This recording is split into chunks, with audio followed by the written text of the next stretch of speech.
It is the 29th of November 2021. My name is David Hickson, and in today's market update we're going to be taking a look at the S&P 500, Bitcoin and gold. If you are in the United States, then I hope that you had a wonderful Thanksgiving last week. The markets were a little unfair to traders and investors in the United States with the strong move down on Friday. But I hope that you all had the opportunity to watch last week's market update, because that was not an unexpected move down. Of course, we were expecting the S&P 500 and stock markets in the US to move down into a trough of 80-day, 20-week or 18-month magnitude. So let's take a look at the markets. Here is the S&P 500. In last week's market update, I discussed three possible analyses, or three analyses that I'm looking at. I'm going to do my best not to repeat myself in these videos, so if you haven't seen last week's market update video, I would encourage you to take a look at it. The important point is, of course, that we had a very important trough, probably 54-month magnitude, maybe even 9-year magnitude in March of 2020. The big question recently for several months has been, where is the 18-month cycle trough? Did it occur in the middle of July? Or did it occur at the beginning of October, or does it still lie ahead of us? And that is what I discussed in last week's market update video, so I won't be repeating that. This is an analysis that we've been tracking for many months, which places the 18-month cycle trough over here in the middle of July, which meant that the trough in early October was of 80-day magnitude, which meant that, as discussed in last week's market update video, we are expecting the market to come down into a 20-week cycle trough. And if we zoom in on this chart and just take a look at perhaps just this period over here, and we will display the 20-day cycle FLD, one of my favorite FLDs, of course, for tracking price action on an end-of-day chart. There are some excellent FLDs to watch on an intraday chart, of course, but in terms of these videos, the 20-day FLD serves a very useful purpose in terms of being able to track the development of the cycles over time. And in last week's market update video, which I recorded on Tuesday of last week, I mentioned that we were expecting an F category interaction where price should cross down below the 20-day FLD on the way down to the 20-week cycle trough. And of course on Friday, as mentioned, that is exactly what happened. So price is coming down towards the 20-week cycle trough according to this analysis. And the next thing that you will notice is that, of course, we have a 20-week cycle circle over here. And the nest of lows is very staggered and broken up, and that's because of the particular analysis on this chart. And I won't go into too much detail about that, but the circle where we expect the next trough of a particular cycle to form is based on the recent wavelength of that particular cycle. Sentient Trader works with a recent wavelength calculated over the past 6 waves or iterations of that cycle. And so in terms of projecting the position of the next 20-week cycle trough, it is looking back 6 20-week cycles in order to project that. Of course, over that time, the roughly 120 weeks, although of course the 20-week cycle average is 17.9 weeks in length. And if you don't understand that, take a look at our 10 core concepts document, which you can download under this video. But the point here is that Sentient Trader is looking quite far back into the past in terms of calculating the recent wavelength of the 20-week cycle. And of course our wavelengths are dynamic, they are not fixed. Because of the principle of variation, we know that the wavelengths are constantly changing. And so although we always keep an eye on these circles, we don't take them too seriously. You know, we're not trying to identify a 20-week cycle trough right over there. We need to consider what is called the nest of lows, which is this triangle over here, indicating that we are actually expecting the 20-week cycle trough to occur in about the middle of December. Another indication of when that trough could be expected is given by this bar count. You can see 59 days have elapsed since the trough at the beginning of October. And of course, we do count weekends. It's one of the fundamental concepts that Hurst introduced when he discovered the cycles that influence financial markets, that the cycles continue to move over weekends, and so we do count weekends. And so, with 59 days having elapsed since the October trough, the average length of an 80-day cycle is 68 days, and so we have about another 9 days to go until we expect that trough to occur. And in last week's market update video, I counted the bars from various other troughs to consider when we might expect the 20-week cycle trough to form. The important consideration here, however, is because we have this nest of lows that is reaching out over here, we need to be aware of the fact that it is just possible that the 20-week cycle trough has now formed. Perhaps that strong price movement down on Friday was all that we're going to get in terms of move down into the 20-week cycle trough. I think that there is probably some more downward movement. I would like to see at least another 9 days elapse before the 20-week cycle trough forms.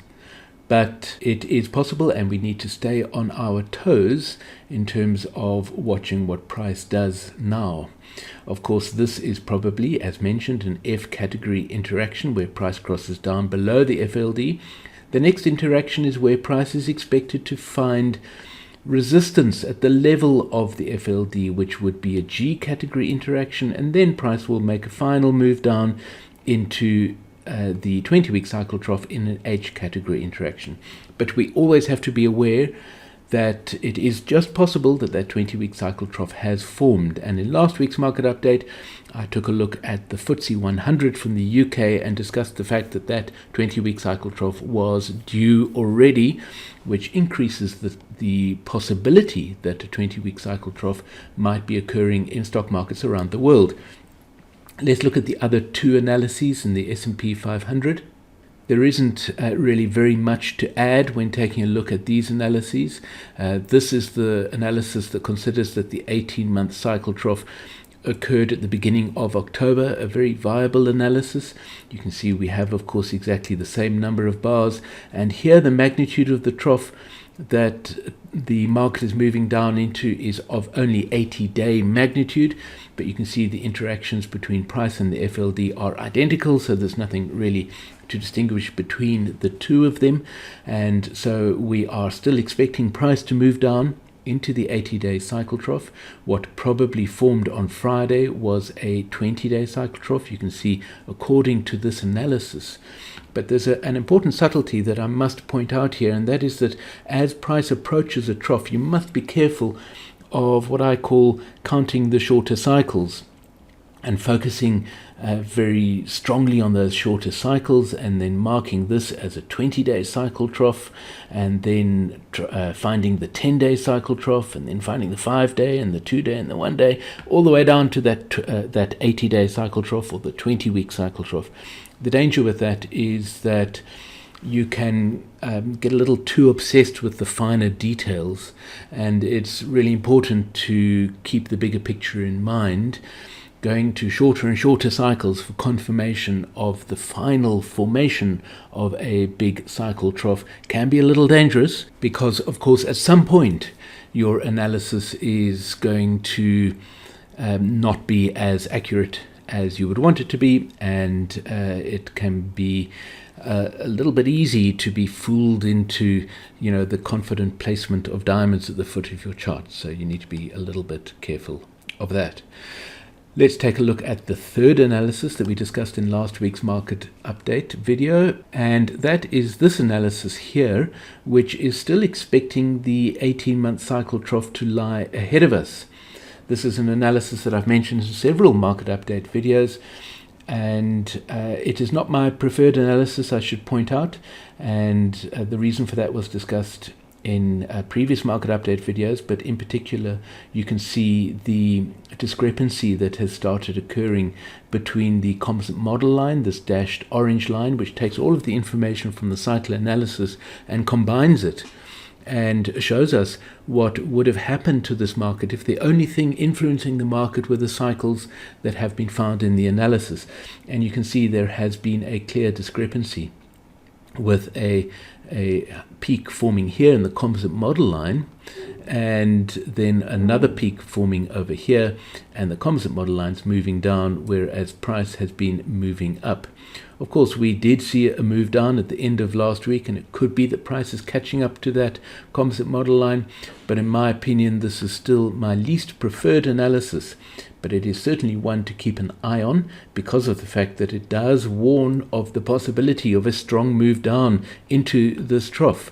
But here is the important point. If I zoom in on this period of time, which we've been looking at on the other two analyses, and I can display the 20-day FLD. We don't really need the 20-week FLD. There's the 20-day FLD.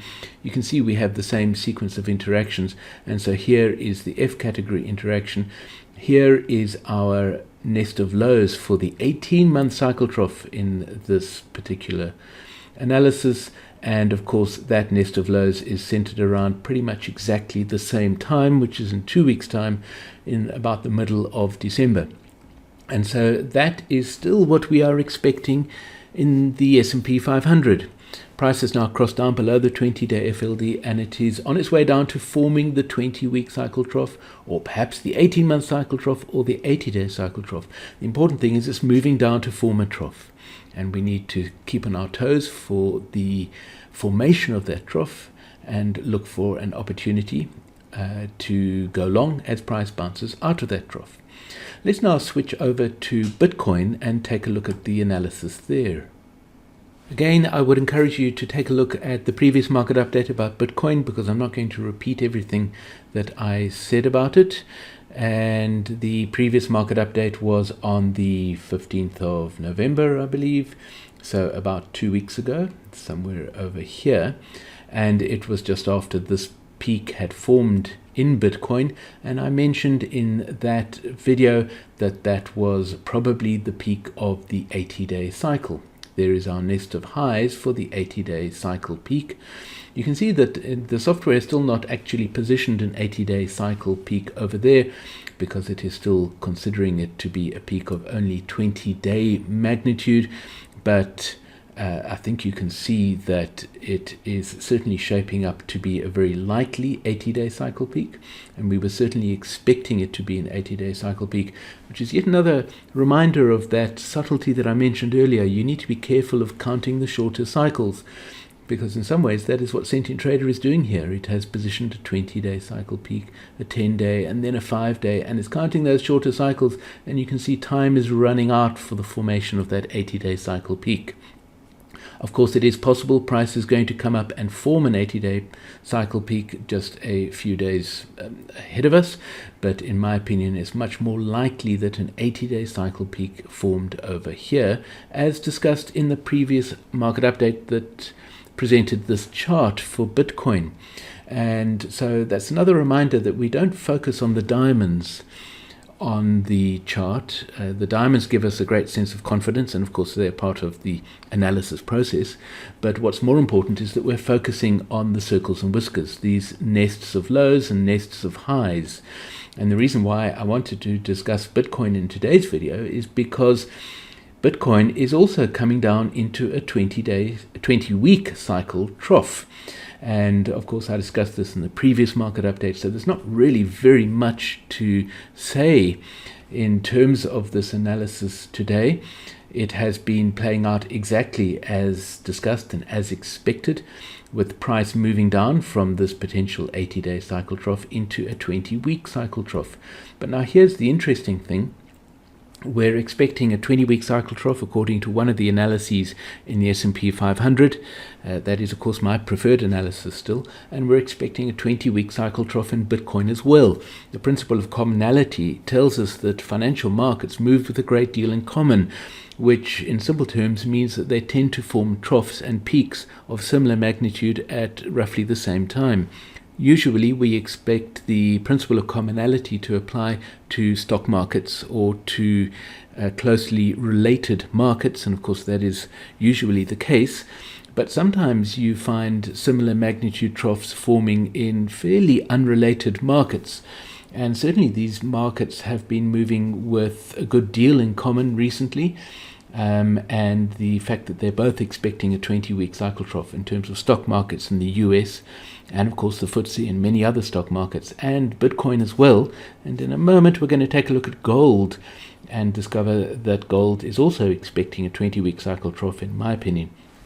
And so it seems that the principle of commonality is very much alive and well and operating in many, many financial markets at the moment, telling us to expect a 20-week cycle trough to form. The difference here, of course, is that we have had a different number of days.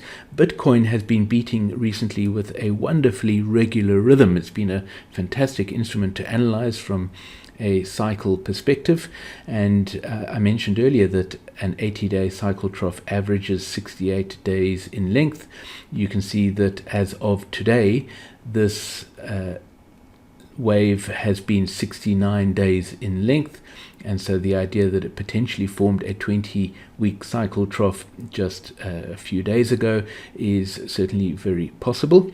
We have also had 131 days since the trough in the middle of July, which you can see I have phased as an 18-month cycle trough. I've influenced the analysis. That's what that pin symbol means. That is yet another reason why I believe that the 18-month cycle trough probably did form in the middle of July, even in stock markets. And so these two analyses have been working very much in sync recently. You can see there was a bit of a difference in terms of the 80-day cycle trough on the 20th of September, whereas stock markets formed the 80-day cycle trough on the 4th of October, where there wasn't really much of a trough in Bitcoin at all. Nevertheless, it seems very likely that the 20-week cycle trough is forming, or perhaps has formed. Bear in mind that this big down day here was, of course, also Friday. Bitcoin trades on Saturday and Sunday, and you can see that over the weekend on Saturday and Sunday, Bitcoin managed to recover a little bit and potentially formed the 20-week cycle trough over there. So what we need to do now is, of course, keep an eye on our cycle tools, and I am particularly going to be watching the 20-day FLD. Let's zoom in here and see how price reacts to the 20-day FLD. What are we expecting? Well, this was an F category interaction as price came down below the 20-day FLD towards the 20-week cycle trough. This potentially was our G category interaction where price found resistance at the level of the FLD. Then it dropped down and possibly formed that 20-week cycle trough. Now we need to watch it very carefully. What is price going to do? Is it going to cross up above the FLD and form an A category interaction, thereby confirming for us that the 20-week cycle trough has formed and we are now in the next 20-week cycle? Or is price going to find resistance at the level of the FLD again and form a double GH category interaction, which is not unusual? We often see double GH category interactions. So we need to keep a close eye on Bitcoin to see what is happening as it deals with the 20-day cycle FLD. And as a matter of interest, if we display the composite model line, here you can see what the composite model line is showing us to expect. It is, of course, expecting price to form a 20-week cycle trough around about now and then continue its move upwards. Now let's take a look at gold. It has actually been some time since I last did a market update about gold. I think the last one was on the 4th of October, roundabout over here. But gold has been doing pretty much exactly what I suggested it would do in that market update video. So I would encourage you to go back and have a look at it and understand how having a Hurst Cycles analysis gives us insight in terms of what to expect. But let's just recap and think about what is going to happen next. This is the bigger picture in terms of a 54-month cycle trough forming in gold in March of 2020. At about the same time, it was about a week earlier, I think, than most of the stock markets around the world. But at about the same time, we had a major trough forming in gold. And here is an important peak in gold, which formed, I think that was end of July or early August of last year. And so that is the bigger picture. We've had a really big peak over here. In a market update that I recorded, I don't know if it was the last one on the 4th of October or perhaps a market update video before that, I discussed the fact that I considered it very likely that the 18-month cycle trough had already formed. If you take a look at the bar count measuring from the March 2020 trough, you can see that 20.4 months or 622 days or bars, because this is a daily chart, have elapsed since that trough. Now the average length of an 18-month cycle is 17.9 months, and so this 18-month cycle trough would now already be a couple of months overdue in terms of it fitting into the nominal wavelength of 17.9 months. However, I should point out that gold is much more reliable when analyzed on the assumption that the cycles are synchronized at their peaks. And that's a really important point, and that's why I have two analyses on this chart. I have the peak analysis and the trough analysis. I tend to pay more attention to the peak analysis when looking at gold, but nevertheless the trough analysis does provide us with some useful information and some useful insight. And so I continue to believe that the 18-month cycle trough formed over here, that was in, I think, the second week of August of this year. And if that was an 18-month cycle trough, then this was an 80-day cycle trough over here at the end of September. And let's just zoom in, and you will know, if you take a look at the market update video that I recorded at the beginning of October, that I was speaking about this trough over here, which had formed in the previous week. I mentioned that it might be a possible early occurrence of the 80-day cycle trough. With the benefit of hindsight, we can see that indeed that was true.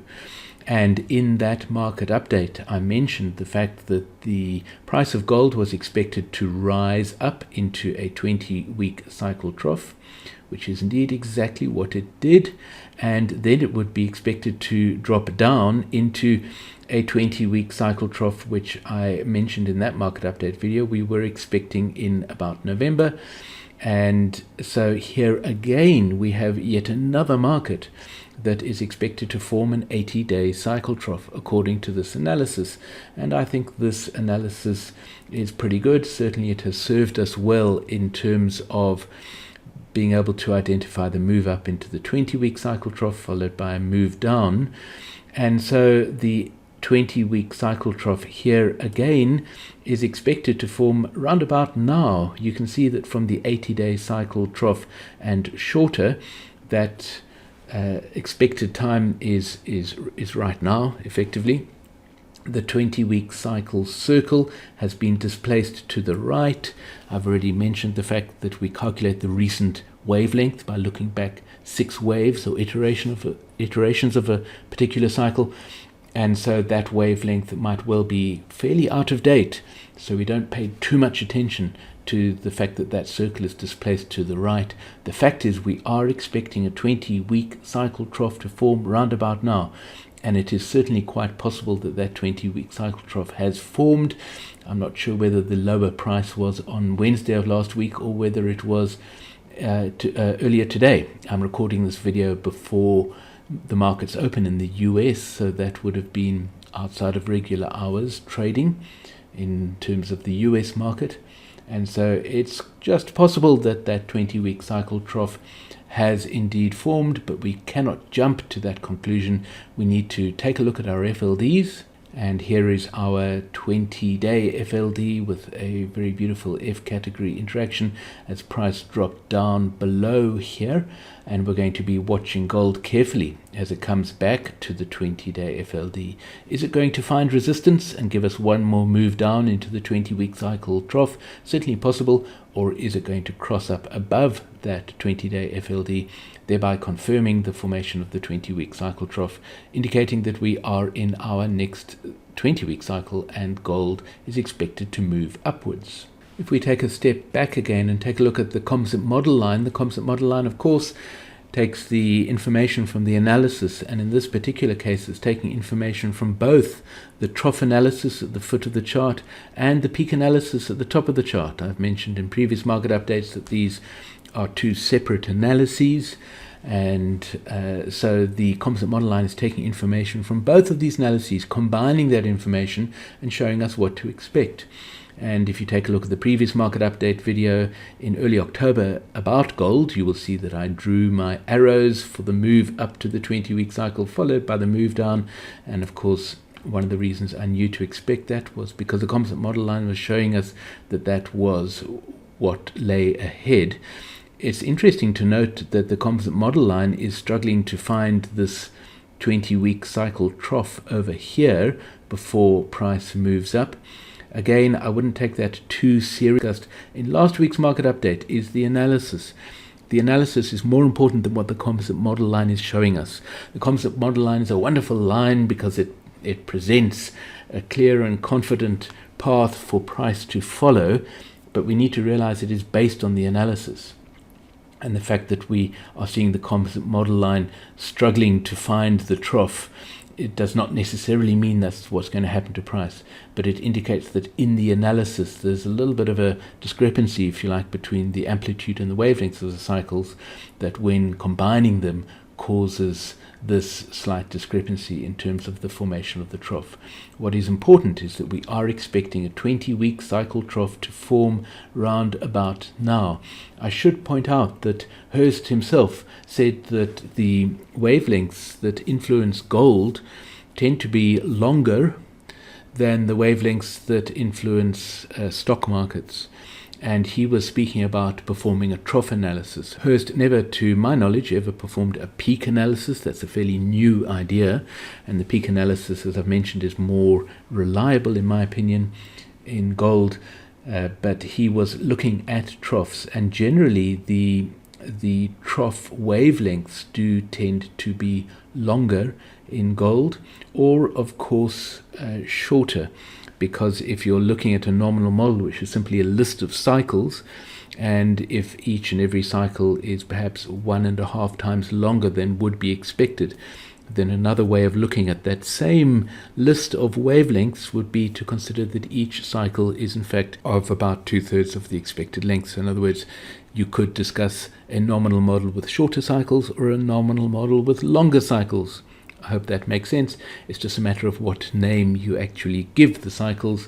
The fact is that the wavelengths are the same, whether you are speaking about longer or shorter cycles influencing the price of gold. Nevertheless, our expectation in terms of gold is for the formation of a 20-week cycle trough, after which price is expected to move up and reach towards this 18-month cycle trough, which we are expecting to lie ahead of us sometime early next year. I do hope that you found this market update useful and interesting.